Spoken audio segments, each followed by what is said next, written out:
So, hi guys! Panibagong araw, panibagong labahin na naman. So, ito, busy-busy sa paglalaba at tatapos lang mag-inis ng bahay, maglalaba naman.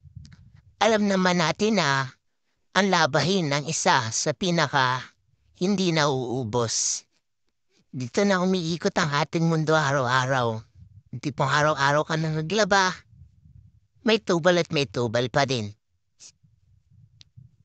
Isa lang ang natutunan ko sa paglalaba.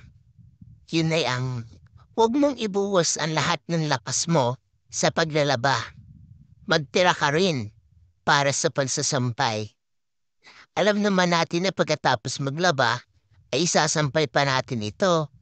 Kaya dapat magtira tayo ng lakas para doon. Hindi yung todo kusot tayo hanggang sa mangalay na ating mga braso. Hindi, joke lang. Ako lang ba yung pag naglalaba bukod sa paglalaba may iniisip ang iba?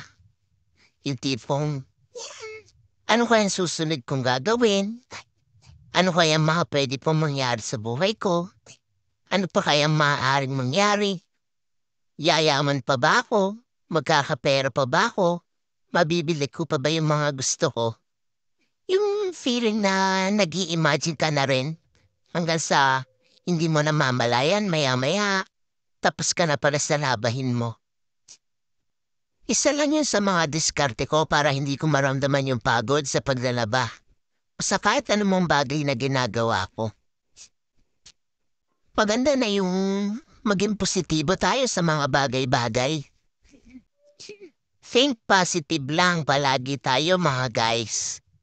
Huwag tayong mapanghinaan ng loob. Palagi tayong magtiwala sa Panginoon.